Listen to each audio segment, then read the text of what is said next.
Schmoes Know presents Horror Flicks, a podcast covering all things horror, suspense, and psychological thrillers in the world of cinema. And now, here are your hosts, Cobster and Cody. What is going on, horror fans? Welcome to another edition of Horror Flicks. Oh, yeah. I am joined by my cohort and my companion and my second half, my other part. That's good. My part two. What is a cohort? I've I always don't been know. curious. Like, people say that all the time, and I'm Yeah. like, is My it cohort. cohort? Is there a cohesion. full hort? I don't know. That's a This Horton is my hears a- hort. Horton hears a who. This is My my dog- The dog is running across the we- studio. Oh my god, he looks so adorable. So, I'm Cobster, and I'm joined here with my buddy. I'm his buddy Cody. That's Yes, and we're recording a little silent because it's a little late right now. I don't want to wake Yeah. anybody. But not only that, me. The but dog is we're- on the microphone. we're literally on the floor right now. This is the best setup we've ever done. Because I don't want to have a table. I think, Cody, you might be just a tad too loud, so maybe pull the mic back just a little bit. There we go. We usually post up like on a table and stuff like that, but right now it was just like a last minute screw it. We'll just do it on the floor. We'll chill out. Yeah. And my dog is on the floor right now, walking The around. dog is just doing like a and- figure 8 lap across the microphones. Yes, and he's figuring out, but he's got a good spot. He's good. He's such a good dog, huh? He likes scary movies too. He What watches are scary we movies. talking about tonight? Tonight, we're not going to talk about any news. We're not going to Okay. talk about any specific subjects. This is going to be a first-time thing, and we should have done this a long time ago when we first started. We should have done it with It Follows and a bunch of other movies. But we're going to do a full-on spoiler podcast on Insidious Chapter 3. So you're saying with every horror movie that comes out in theaters this year and just from here on out, I we're think going to from be now on having a spoiler-filled discussion. I think if it's big enough, you know, Yeah.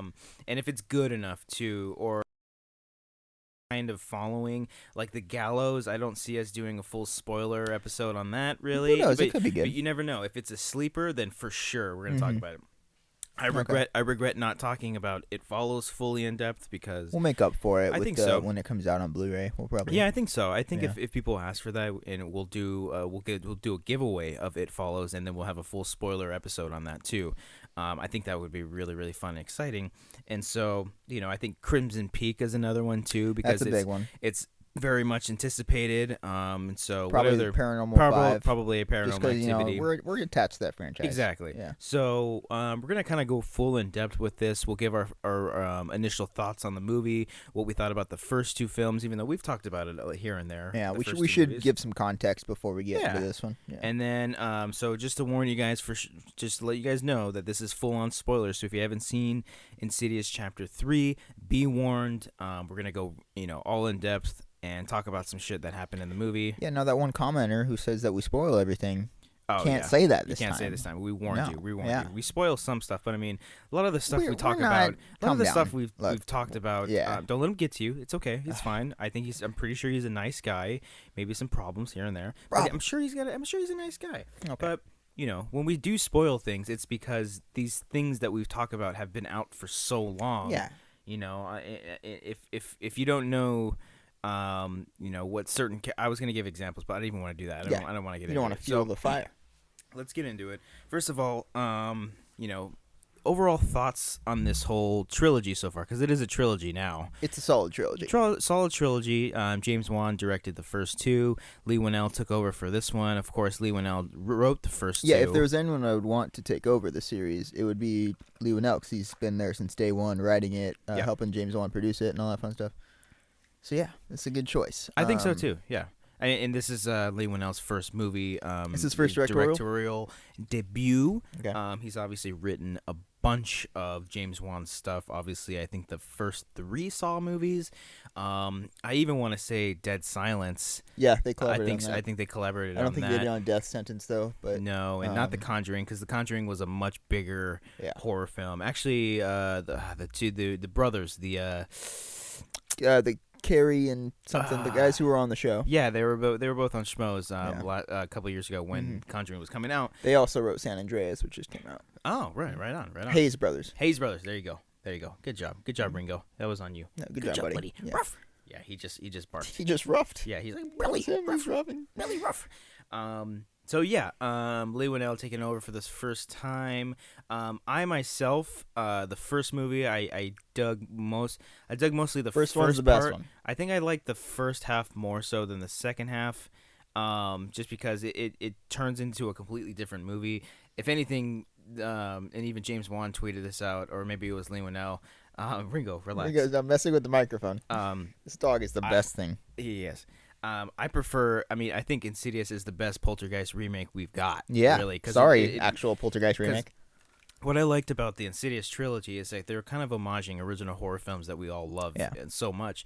The first Insidious was almost like an homage to Poltergeist. The second one's almost an homage to The Shining because of Patrick Wilson's character and stuff. And I think I might have enjoyed Insidious Chapter 2 more so than the first movie. Really? Okay. Just because they implemented that whole time travel thing, they tied it back. And usually it's funny because I prefer imagination and stuff like that. But when he actually goes into the house and you kind of figure out how it ties into the first movie, I thought that was so brilliant. And I thought that was a lot of fun. And the first Insidious has some pretty genuine scares. That's what I was going to say. The first one is just so cocky to where it's in your face like pretty much the entire time. That's like a thrill ride. Just every scare, the jump scare thing, they do it well because they just get all up in your face. And for that time, that kind of like was, I know it was only, 4 years ago when that movie came out? It was like 2000. But that was so refreshing to see a horror movie that was so different. And the first, I know people kind of don't like the third act of that. When Darth Maul shows up. But I liked it too. It was different. Yeah, the idea of the further and actually going into this place, I think that was a really interesting concept. It was almost like a superpower to a sense, Yeah, it was like it was really, really different and interesting. It gets some kind of like vaguely like sci-fi ranges. You're like going into different dimensions. Kind of almost homaging like the Dream Warriors too, able to control the specific power. And even with that, I love James Wan's style because with horror films you need style, and I don't think anybody has I don't want to say nobody has style, but nobody has style like James Wan does. It's very old school. Yeah, it's tough to find a horror movie that nowadays it really just has a definitive director stamp on it. Yeah, a lot of them feel so similar, and I think Wan really knocked it out of the park the first two movies. Especially you look at his films and you say, okay, Wan directed this one. The tone of this movie is the way the color is, the style, the set music, design, the set everything, design. yeah. It's almost like very modern yet old school at the same time, So James Wan definitely knows horror, whether you're a fan of him or not. You have to admit he has style, and he's passionate about what he's doing. He's not doing this just for money. He's doing this because he loves the genre. And so we get with Insidious 3, he steps away from that. He produces he has it, a cameo. obviously. He does have a pretty funny cameo. Funny cameo, yeah. And he has someone taking over this. And so with Insidious Chapter 3, overall first impressions of the movie. What were you thinking going in before that, though? Going in, I was nervous, obviously. Yeah. Because Wan's not there. And I'm going to give Leigh Whannell all the credit in the world. For his first time directing a movie, he did a decent job. Yeah. I thought, as I've been thinking about this the last couple of days, the movie, I like the story that they told a lot. I like some of the characters. I like what happened. I just, unfortunately, did not find most of it very scary. I thought the scares were pretty repetitive for the most part. And they're just all the same to me. Nothing really. I'm gonna get into this, especially with the whole the main demon in this movie, who does absolutely nothing. People were saying like he's the scariest one yet, Look, and I'm like, I don't get it. No. We'll get into it. Okay, I'm gonna get into that demon in just a second. But my overall first impressions of this movie was, I was very much disappointed by it. I felt that this movie was very unnecessary to do. It almost felt very separate from the original movies, with the exception of the character of Elise. And you and I were talking about this before. Probably the reason why they went back as opposed to going forward is to keep that just character, so they can keep her in it, because she's really great. But I mean, even in Chapter 2, her character was dead. Yeah. And they brought her back by going into the further, which is a great concept to think about. And they kind of touched on that a little bit in Chapter 3. And they should have just continued the story. Because you would have liked to see her. Yeah. Because I might agree with you that, like, say, just to have the story take place after the first two movies. But, like, as the girl goes into the further for the first time, she sees scary shit, but she ends up finding Elise. Well, and she kind of guides her and helps her get over it. I think that would be a great idea. But even the way Chapter 2 ended, I don't know if you remember, but the way Chapter 2 ended hinted at that original demon coming back. Yeah. That's because right. you hear like that weird crackling noise, and she makes like that like, and it almost seemed like that was coming back. So when I saw the trailers and the announcement that this movie was going to take place before the family from the first two movies, I was very confused as to why they were doing that. There really was no reason other. I mean, They they did little things to tie it into the original family in the first two movies, like showing the photographs. Yeah, and all that, saying, I you love helped seeing this the family. photographs. I like that a lot. And they brought back the character, the old man from the second movie. Yeah, I like that too. I thought like that cool. too. I just again, there's no reason to make this a prequel other than the fact that they want to make Elise a more main character. Yeah, you know? and if they were going to make it a prequel, I would have assumed that they were going to set up Elise's character a lot more and give her a lot of really great And look, backstory. I actually liked some of the backstory. I thought they really broke her down. Yeah. She's completely different than she was in the first two movies, and I love the way they did that. Yes, absolutely. She's the only developed character in this whole movie, I would say. Yeah, I'd More, say that too. The main actress a little bit, but more so this one because she is completely different. That's a great point because she's like broken and shattered, and she's scared. There's points in the movie, and I love that. I love that she was actually terrified of everything. That she wasn't a complete badass. They get a little cheesy towards the end, where she's like, "Come on, bring it on, bitch." That's kind of just like I thought fan that was service, so I think. cheesy Yeah. because it's like you die in the next movie, you get killed by her in the next movie. So but. I love the part where she's in her house and she goes to her reading room or whatever. Yeah, and she walking down the footsteps with the flashlight and you see the footsteps and all that. It's like that's actually really scary. Yeah, so I mean, with the scares in this movie, there are some definite moments of dread where it's like, oh fuck, I oh love fuck, that oh scene. fuck. Yeah. But then you're hit over the head with all these jump scares. It was just so and my problem with the main demon in this movie is that it was the same thing over and over. All this demon did was jump up in their face and just shake his head a lot and scream. Yeah. And then nothing else. Yeah. I get like, I mean, the whole idea of a demon is to try to torment a person into them kind of just losing it so they become weak and everything. But for me, it just felt like this demon was like literally the definition of a jump scare in the movie itself. You talk about that getting in your face thing because one of the best scenes of this movie is when the demon confronts the girl in her bedroom, and you can see she falls on the floor, or he throws on the floor, and you see his footsteps go on the off the bed. That was a great walking scene. slowly across, closes the door. You think, oh fuck, what's about to happen? Closes the laptop, closes the sheets.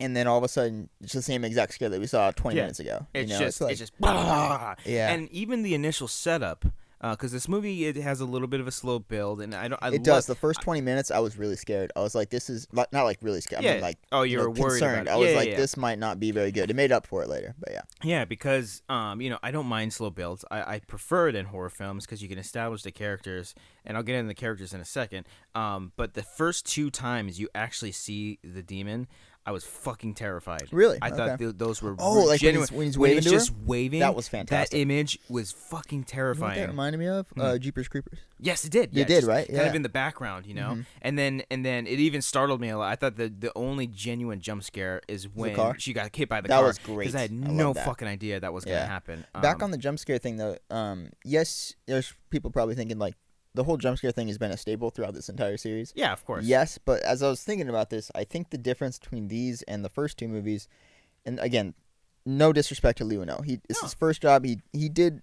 I mean, for your first movie, he did a great job of Good mirroring job for him. what James Wan did with the The first thing two. that James Wan does so well, though, is that he makes the atmosphere that build up to the jump scares extremely effective. Yeah. So where you're scared even before that even happens. This one, it seemed like it was just kind of nothing, and then all of a sudden, right in your face. You know what I mean? With the exception of that bedroom scene. It definitely wasn't that style that James Wan had. There's definitely some key moments and some great ideas that they had, but I don't think the execution was necessarily there because it did feel like something was missing, and I think that was James Wan. I think Lee Whannell has a great future in directing and stuff. I want him to keep sure. directing because there's some potential here. There really I is. think I would like because he wrote and directed this, right? Yes. I think I would like to see him just direct something because Okay. I do enjoy his writing. I do enjoy his humor because the characters of Specs and those guys are so those Tucker guys and are, Specs. Yeah, Tucker those and guys Specs, are so great. I love those characters. If anything, I would love to see a spinoff on those two guys and see their adventures. Or if they did a web series like they actually have, because I think those characters are hysterical. They just one of my favorite parts in this movie is when they're helping out and they're like fuck this, I'm out, and they Yeah. walk away, and then Elise is right there And he gets all Tucker's scared. like, Yeah. Well, like my that's favorite. Insidious for me. Like those two guys are Insidious. Yeah. That's what defines the franchise. For Well, me. and that's the thing too with the first two movies, and with James Wan, like he has a really great sense of humor, and even in those two movies, those two are the comedy reliefs, and you can even see it in a lot of James Wan's movies where he incorporates that bit of humor, and obviously in helping with the help of Lee Winnell in his writing. Yeah.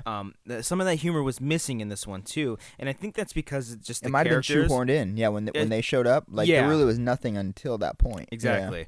Even like that whole bit that they were doing when she's like, you write everything down for me, and he's reading it off back and forth. Yeah, I thought that was was great. funny. I That thought was that was great. really, really funny. Yeah. And she was even like, let's do this quietly. Okay. Yeah.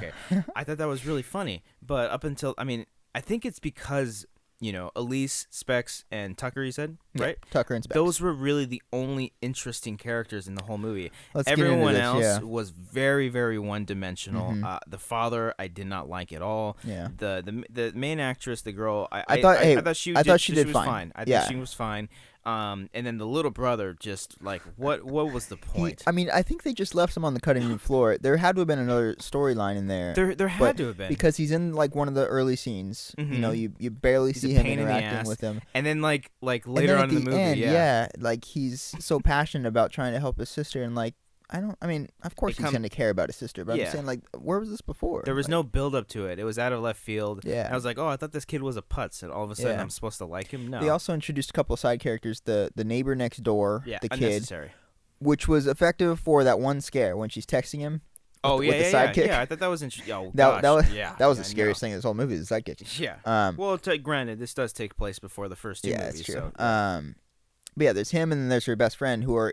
It seemed like they're going to be in it for the whole movie because they're pretty prominent in the first half, but then they drop off They as just soon as the drop girl off. gets back from the That's hospital. what I'm wondering. I'm wondering if there was additional scenes with all these Yeah. characters to kind of beef them up a little It's a bit. fairly short movie. It's about 90-something minutes. I Yeah, believe, so I'm not sure what really happened there, Huh. but I just I don't know. There was really no interesting characters, and even the character of the demon itself. And when they're starting to build that backstory, I didn't mind it. I wish they would have focused their attention more so on that demon as opposed to shoehorning in the old lady, because I felt like they really shoehorned that that seemed in. like something they were turning in the final draft, and they're Yes. like, wait, we need to explain how does does her this- diary come into play? Right. Okay, let's just throw this in there, and yeah, I don't know. And I get it that this movie's supposed to be a prequel, and they were setting up things for the first movie. But for me, it felt like okay, in The Conjuring. For me, The Conjuring, I thought the whole thing with Annabelle was so unnecessary. It distracted so much from the original movie, Okay. from the actual story, that I didn't care about that. Like See, I can see that, but I found those scenes fucking terrifying. yes. The scene where the rocking chair is going back and forth, Right, and the right. chair goes flying. That scene's incredible. But for me, it felt like this movie did to me how it was kind of like Annabelle in The the movie, sense, Annabelle? yeah, like it just felt like a spin-off to something that This was one felt successful. Exactly like Annabelle Yeah. for me. Like just tone wise and just the atmosphere, it felt a lot like that. Right. Unfortunately, But what I mean by it felt like that subplot in Annabelle. Like I love the beginning of The Conjuring, where it's like they're on a regular mission and they're dealing with this doll, Okay. and then the way they brought it back, it just felt like it felt like they were in the room, like the writing room was like, we need a scary scene, so let's bring back the doll because dolls are scary, and then eventually if this movie makes a lot of money, we'll make a spin-off of it. It Fair just enough. felt very forced to me in that movie, and that's how this one felt to me as well. It was like, we got to tie it back to the Insidious somehow, so let's shoehorn in this demon and let's get rid of her really easily too. Because I didn't mind seeing her pop up for the first time, because I think that character is very scary, but it started coming back, and it's like, this demon's gonna kill me. It's like, why? All these different things just felt really unnecessary. It didn't really need. I think you could have set up the demon a lot better.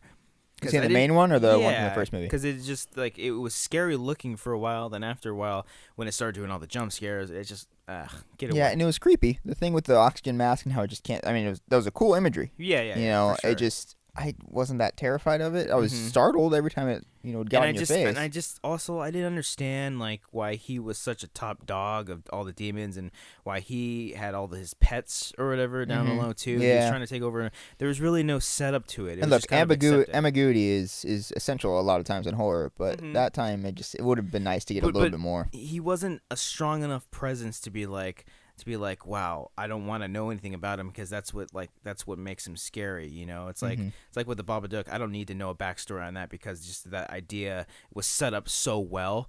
But this one, Yeah. it wasn't really set up too well. It was just like, oh, he's a demon. You know, Mhm. he does bad things. Yeah, I can see that. So- Let's talk about the dad. You said you really hated him in this. Gosh, I didn't. I was frustrated because there was potential there. You can see the aspects that they were going for, where the dad just was not. He was shutting everything to the side to get over Right. the wife's death or whatever. Uh-huh. I would have loved to see more of that come to fruition at the end when he maybe apologizes to his daughter or something like that. Yeah. It's for me. He just came off as so dopey. Mhm. Like it wasn't even fair. Mhm. Like really, like you don't know where the pans are in your house. It just felt so obvious. Like the oblivious father, and there really wasn't any kind of setup to the whole, because this movie does sort of throw you into it. I figured if this was going to be a setup for Elise's character, they would throw some kind of build up to it, but it throws you into the loop as if you really know her character already, Yeah. and then as well as the main chick as well. There was really no attachment. It almost feels like it throws you in halfway through the movie, because it's like it starts off right away like the daughter is wanting to talk to her already. There's nothing that really happens. Yeah, they don't really show how she got this power, like the first time she got it. Or Yeah. anything like it, which isn't, I understand it's not essential, but if It it just could have kind of helped. shoehorns in like that. Yeah. I don't So, know. and even the thing with the mom too, how she just shows up towards the end. I like don't that. know. No, I I like didn't that. mind it, but still, it was like it needed more build up to it. It needed more fluff around it to Yeah. help explain and establish these characters just a little bit Yeah, more. I like the mom. I like the stuff, the whole arc of the thing where they're getting over grief and all that, and Right. just trying to move on as a family. That was just the recurring theme Mhm. as it went on. And I like that.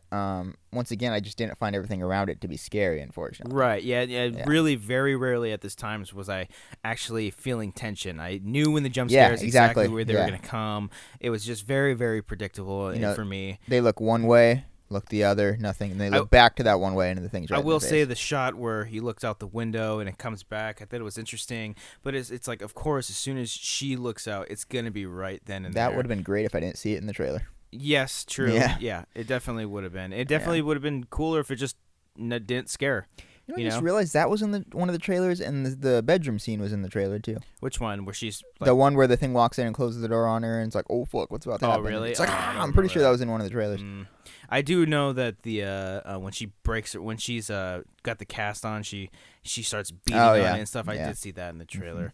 But I'd say my favorite parts of this movie were when they were actually in the further, just because I think that's such an interesting concept. There's such cool imagery you can have in that. Like, Yeah. when the girl's the former pet, when Mhm. she's like crying, like he made me or whatever, and it's just raining. Yeah, on it. yeah, like I love that's that. so cool. I think that's really cool. Ah. But other than that, yeah, I mean, I was just overall very, very disappointed with this movie. Again, I wasn't very disappointed. There were aspects that I liked. Yeah. I'll probably watch it again one day if I see it on TV or something like that. I didn't like not like the movie. I'll give it a passing grade, but Yeah. compared to the first two, I just wasn't that overwhelmed by it. Right. But we're not. I mean, apparently we're crazy here because a lot of this is. Yeah, a lot of you guys out there really, Yeah, really good for enjoyed you this guys. movie. I'm glad that I'm you glad guys you like guys this. did enjoy this, yeah. A lot of the critics too. This is more well critically received than the second one. Something about that which that is I don't surprising. understand. I Yeah, was like, I do think that Chapter 2 for sure. I rewatched Go back and it. watch 2, guys. I 2's rewatched better. it right before Chapter 3, and there were some genuine moments Yeah. like of really good scares. Uh-huh. Brian Marshall agrees with us. I don't know about y'all, but I'm sorry. No, he does not agree with us. I I'm remember sorry. that guy. I'm sorry. I thought this was someone else, but I don't know about y'all. But I love this movie. I thought it was the scariest one in the franchise. Well, I mean, hey man, to each his Hey, own. good Of for you. course, I'm Good for glad that you found it pretty scary. I hope it kept you up at night because that's what I wanted. I wanted it to be keeping them. I mean, I'm gonna keep that image of the demon waving in my head because the first so time you great. see it, it's just completely shadow. Yeah. You don't really get to see much detail, and so when he was waving like that, for a split second, I was like, that maybe Yeah. that's a real person just waving. But then when it disappears, it's like, oh fuck. And then when you see it just barely lit, in that street just waving like that. That's just fucking creepy. I just picture that like outside my window and I cry. They very fucking cry. Cry to sleep. But one person that does agree with us. This is right below it too. Sean Cameron O'Donnell. I feel like I'm taking crazy pills. I thought it was terrible. The acting was laughable and the dialogue was terrible. The lack of James Wan was very evident. I agree with that. Not terrible, but I agree. Oh, sorry, I don't know. I don't mean terrible, but in the sense that there was a lack of James Wan. The ending was good, but I almost walked out. I kid you not. I checked my phone like a couple times too. Really? Yeah. Okay. Wow. It had scary parts, but I just couldn't get over the cheesiness of the story. Maybe It Follows and The Babadook have raised my bar for horror films. That could be It true, feels too. like this was a big step backwards as far as a movie goes.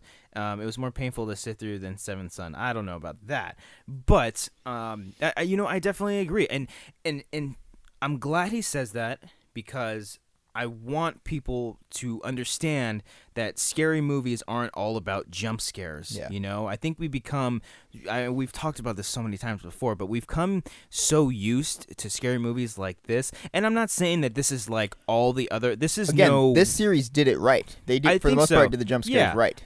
This isn't. It's just a lot of imitators. I don't think this movie's as bad as like Ouija or Annabelle or Women in Black 2 for that matter. Not nearly as bad. It does have some of those cliches, but it tries. They're not trying to. For me, I didn't feel like this movie was trying to rank in the big bucks or anything like that. But what he brings up, Babadook, and It Follows, that makes me happy because like those are movies that are doing it really, really well. And I think we need to have the bar raised for horror films because a lot of them just aren't good. They're just this not. is what we need to make the genre more respected. And I get that lowering the bar for horror films is kind of like prominent now because just there's so many that aren't really that great.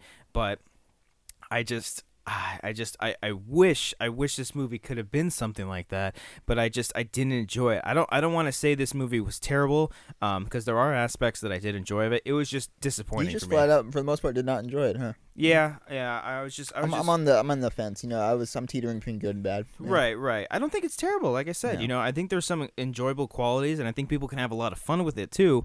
But for me, especially coming off 1 and 2, and really liking those two movies for what they are, this was a pretty disappointment. He brought up the ending. We haven't really talked about the ending. Yet. We'll get about that in a second. Okay, Let's get to some more people who actually really enjoyed it. Okay.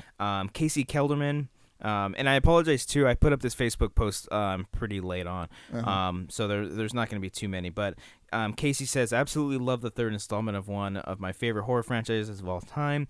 I liked how this one put the focus on Elise and how she become the character we see in the other films. That's an aspect of the film that I really enjoyed. Okay. Favorite part of this film was a few different moments, such as the man who couldn't breathe locking the main girl in her room. Yes, we've talked about that. Yeah, that scene was also, cool. The tease of Darth Maul was great. We'll get into that in a second. I hope they continue either with Winnell or Wan. I think they need to explore more of the Darth Maul character, especially since everyone just calls him Darth Maul. Yeah. Let's get into this. Does he have a name? Did they name him in the first movie? I think she just calls him Demon. Really? I think that's what she calls all the demons. She's like, get away from her, demon. Yeah. I feel like there was a name, but I can't remember. Okay. Yeah, let's talk about this. So the ending. Hold on, let's go a little bit before that. One prominent thing towards the end that we haven't talked about is when Elise is into the bedroom and she sees the old man. And she's like, show yourself. And it ends up being her ex-husband who killed himself. That was great. I thought that was cool. I didn't see that twist coming where it turned out to be the one who can't breathe. I thought that was cool. I just want to point out I like that. I thought that was scene. really cool too because she even brought up earlier. It's like, don't bring your mother into this because the demon's going to use that against you. Yeah. And so for a second you think Elise, she's going to fall for it, but then at the last second, nope. She fucking pulls it out and she slashes him with a knife, right? Yeah, she pulls out her wiener and slashes it with his face. Hits him right across the face with her dick. Yeah, just crazy. Yeah, and then there's semen everywhere. There had to be at least one. And that's how Insidious 3 wrapped up, folks. Yes, no. giant penis. Anyway, main ending. Yeah, the main ending. So the movie ends, it wraps up, happily the family lives happily ever after, and I didn't mind that. And then they get to Elise's house. She seems very happy. She teams up with Specs and Tucker and like, hey, we should all go into business with each other. Which was nice. I like that she's like, yo, you should wear ties. I was like, yeah, we're never gonna do that. And they end up doing it, obviously. Yeah. And then they get to the room, and obviously she hears noise. The dog starts barking or growling at something in the distance. Mm-hmm. And you see something. You see And then as something over soon there. as you okay, this generally was the other part that really freaked me out too. When you see the face, I didn't see that at first. You I didn't saw see it at the the first? very last second, and then the cut to the next thing happened. But I yeah. saw that face and I thought immediately The Exorcist. Oh, Because really? in the director's cut, there are moments where in the whole movie in general, you actually see like flashes of the demon's Yeah. face before she gets possessed. But there's also moments in the director's cut where you see the face like up in a corner somewhere as lights are flickering on and off. It reminded me of a lot of that, and I thought it was just like a pale blue white face just sitting there and staring. I'm like, oh my fucking god, what is that? I just thought Yeah. it was genuinely creepy. And then it cuts to her, and then you all of a sudden you see Darth Maul pop out of nowhere, Just screaming, jumped like, and surprise, kids! like a total sinister ending. And I'm like, are Look. you fucking kidding me? Look, it's a ridiculous way to end your movie, but I liked it for some reason. I don't know what it was. It scared me. I didn't see that coming because it was a reversal of the first two Insidious movies. right? I remember. Where, yeah, we talked about this earlier. The first two movies both ended with someone looking up in horrors and like, oh my god. Yeah. This one you actually see the damn thing, or it just comes up behind you, and I guess which is cooler. But Yeah. yeah, I liked it. I don't know. I just thought it was just so like, let's have one last. Yeah. I just thought that was so dumb. But what Casey But But what Casey brings up though is I wish they would have explored that character more in a true third movie, because this doesn't really feel like part 3. I mean, they Yeah. did the whole Paranormal Activity 3 treatment where they go back even further. Yeah. But this whole movie just felt unnecessary. It shouldn't have even been called Insidious. It should have been called Elise's Adventures or something like that. They could have called it Insidious, just don't call it Chapter 3, I think. Maybe it's just like Insidious. just The Insidious colon something it'd be else. like you know? Insidious Origins. Yeah, Like, I mean, I'd that's fucking the just bad something version, but yeah, generic, just something like that would separate itself from the first two movies. You know what I mean? Yeah, it didn't feel like it. Even with the music it didn't really have the same Yeah, it music. wasn't as prominent. And also, it felt like there was no music at all. Almost. Yeah, there was one scene I remember that was actually really cool. They did that. There wasn't. I think it was when Elise was walking through her house with the flashlight or whatever. That scene was really cool because there was no music. Right. Other than that, there really I can't wasn't. really think of like music. They did even, Towards the end, there was one at the end that was really good when they were bringing her back, but that was about it. even yeah. the ending. I mean, even the opening when it shows the Insidious title, that even felt That wasn't as good as the first two. It felt very different. Obviously, I mean, I get it. Leonardo wants to do his own thing, but it just I don't know. I didn't really feel attached to that. Yeah, either. I understand that. Yeah. Let's see. Igor Ibransky says, I love the supernatural entity named the Man Who Can't Breathe. I like that too. It's very Lost-like. Yeah. In this chapter of Insidious series, his look is terrifying and equally memorable, which I feel most horror movies lack. And the new spin on lore of Insidious movies is great, where instead of haunted kid, we get evil entity that tries to take girl's soul into the further and add to his collection so he wouldn't be alone. It's I like sad that. and scary. Yeah, it's a great concept. I think there's a lot of this movie has great ideas and great concepts. Just execution wise, it didn't really work out, and as much as I would have loved it to. Yeah, I could see that. Yeah. So yeah. All right. Yeah. A lot more. Let's see. Look at 2 more comments. There wasn't that much. Omar Tarbush says, "I loved how much Lee Winnell managed to make the film feel like the previous two, despite one not being involved. Remember, he did produce it too. Yeah. Probably not too much input because he was busy, but still, you can tell he learned quite a bit from him and how to do proper jump scares and good creepy imagery. His building tension. Overall, I was very impressed in how he managed to keep the visual flair of the previous films. I'm glad you feel like that, man. I really do, and I'm glad. And I agree with people him enjoyed to an extent. You know, Lee, if God forbid, if you're listening to this, keep directing. Keep trying to direct absolutely. movies. You have potential here. There are some really great moments in this thing. I mean, it's your first time making a movie, so obviously there's going to be a little bit of flaws. But look, keep doing your thing. Yeah. Yeah, I agree with him. And saying, come on like, the there were show. and come on the show. And too. don't That'd hate be us great. too much. Yeah. Because I think we are really big fans. We Yeah, really are. we really are. Can't wait for Cooties. Oh, I'm so fucking looking forward to that movie. And then one more. Scott Bryan says, the man waving in the street gave me chills. I'm with you there. Yep. Something about how he was waving was very creepy. Also, not expecting her to get run over by that. I knew from the previous she ended up in cast, but I wasn't exactly expecting that. Definitely took me by surprise. Definitely agree with you there, man. I was totally unsure how that was all going to go down. So, I mean, overall, Insidious Chapter 3, it has some good moments here and there. Just, it was a little disappointing for me. Yeah. It wasn't as great as I wanted it to be. But I think Leigh Whannell definitely still has a future in directing and stuff. I'm still a big fan of his writing, so I'm excited to see what he's got going on next. And look, this wasn't a bad movie. I mean, I just maybe appreciate the first two more. Yeah, absolutely. But I think we have a solid trilogy here. I don't want them to make a fourth one. I don't think. No. Just because, unless if they make it good, great. But yeah, I mean, I kind of like just having this set of movies here. Right. I mean, it did pretty well at the box office wise. Yeah. I don't think the budget was too high. It'll probably get another movie, and hopefully it doesn't spin off like how the Saw franchise does. Because I know these two guys are really passionate about this series. So, I mean, we never know. We'll have to see. But I think that's going to about wrap it up for this. We covered it in full. A little short, obviously, but I mean, it's one movie. I mean, we're not going to break down every single little tiny detail. We've seen it once. We've seen it once.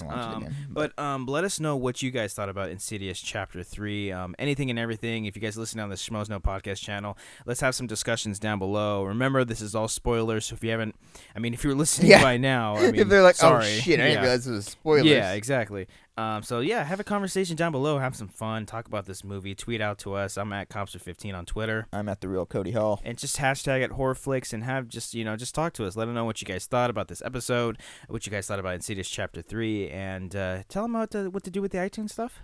Yeah, go ahead and rate and review, please, if you haven't already on iTunes. Leave us a comment and get us up those charts. We're going to make our march back up again like we did in the first few weeks, so let's keep it going, people. Damn straight. And let us know what you guys thought about our first spoiler-filled podcast. Yeah, do you want episode. us to keep doing this? Yeah. This was fun. I like this. This was was a fun nice. little discussion. Yeah, I really wish we would have done this for It Follows. I think we should We'll do it. I think we need to do a follow-up one, like a throwback episode. A follow-up for It Follows. It's late. Sorry. It is very late, so we're going to go to sleep before the man who can't breathe eats us. Thank you guys so much for listening to this episode of Horror Flicks. We hope to see you guys next week. I don't want to make any promises of who we might have next week, so I'll keep that for social media at another time. But fingers crossed. I'm a big fan of this guy. Me too. He's a great guy. Big fan. He's the best. Okay, so fingers crossed on that one. So we'll see you guys next time. Yep. All right.